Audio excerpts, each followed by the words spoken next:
Hello, my friend. We're back at it again, and today I'm going to tell you how I recover quickly from injury. There have been times in my life where I've been injured and I didn't recover very quickly. I didn't know how to rehab it, I didn't know kind of the steps and processes, and it held me back from making more progress. And I don't want that to happen to you, because I think if you're someone who just works out in general, whether that's just casually, or maybe you lift to make you better at a sport, or you just compete in a sport in general, and you work out and you are competitive, chances are you're going to get injured eventually, right? It's very, very hard to prevent injury 100% of the time, but you can recover quickly, and that's what I do. And so I'm going to try and help you out. Now, I will let you know, I haven't had any catastrophic injuries like an ACL tear or like full-on like ligament tears. I'm really talking about like strains and like bumps and bruises and stuff like that that can escalate into really bad things if you let them go for too long. If you have like a catastrophic injury, that's obviously going to require a lot more rehab and therapy and stuff like that, just to get you back into the groove of things. So just keep that in mind. I'm not talking about like ACL tears or anything like this. But yeah, whenever you get injured, okay, your body is telling you, hey, I'm hurt. Stop. Okay? So the first thing you need to do is listen to your body, okay? If you're hurt, stop, okay? Just take a chill pill. Don't try and push through it. Don't do any of this BS weird stuff. All right? That was one of the huge mistakes that I used to make. Whenever I injured a ligament in my back trying to do hurdles for track, I pulled it, I think, or I strained it. I did something really weird to it, and it hurt. And my body was telling me, hey, you probably shouldn't do this anymore. But I continued to do the hurdles over and over again. I continued to move my body around because I didn't think it was that big a deal. And the injury got worse and worse, until the point to where I could, it was hard to walk even, because it was just like just shooting pain every time I tried to walk. So it was no bueno.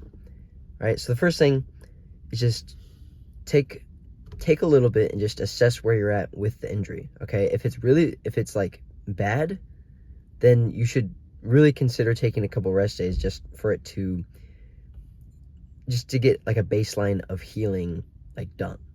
Okay? Because if you constantly try and move it and you try and stretch it out and whatnot, it's still trying to put itself back together. And so if you're stretching it and moving it around, you're just not going to allow that to happen.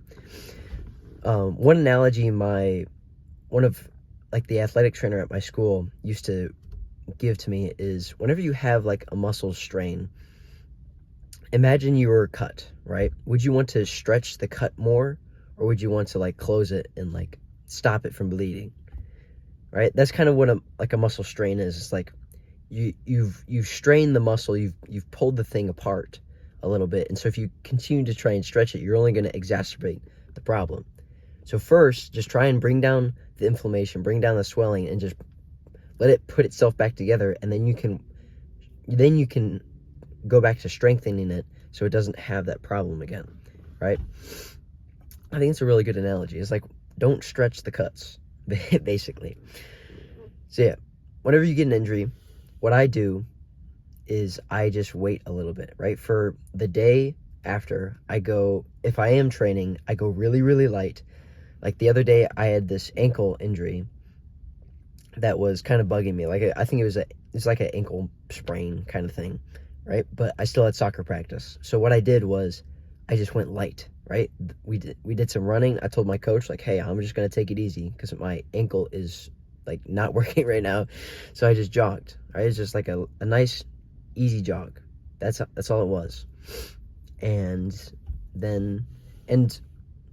that helped because it wasn't intense. It wasn't super stretching it out or whatever.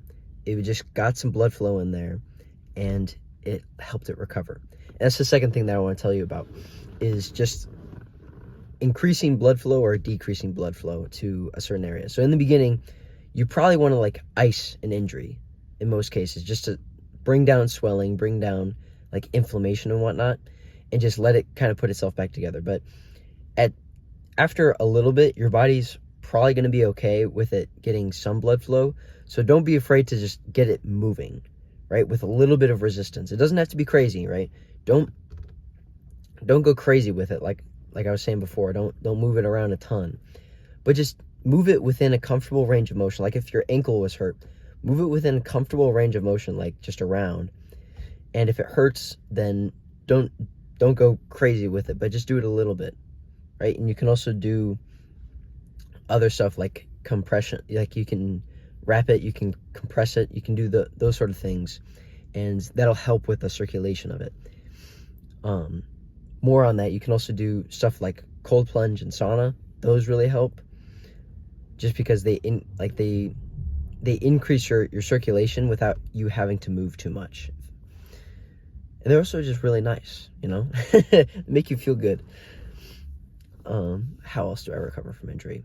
I make sure I sleep a lot, right? Like, my sleep hasn't been perfect, but I make sure that I go to bed before like 10 o'clock at night, and I wake up somewhere around like 6 to 7. So I get somewhere within the range to 7 to 8-ish hours of sleep per night, which is okay.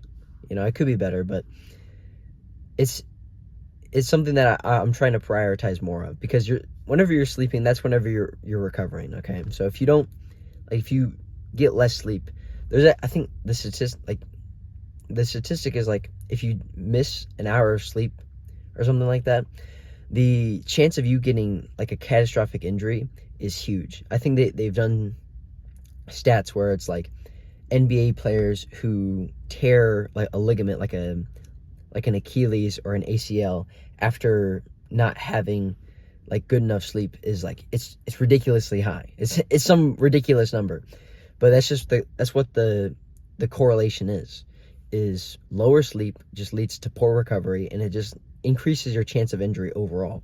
So sleep is another thing that I do to recover quickly, right? And just make sure I get quality sleep. You know, don't be on your screen all the time. You know, have a wind down routine, that kind of thing. And yeah, I think that's about it. That's how I recover quickly. If you like what I'm saying, go subscribe. Yeah, I'm kind of done with this video. Yeah, like I was saying, if you like what I'm saying, go subscribe. If you want to get more athletic and be accountable, I can help you out. Go click the first link down in the description. I'll see you in the next one, bro. Be better and have a W day.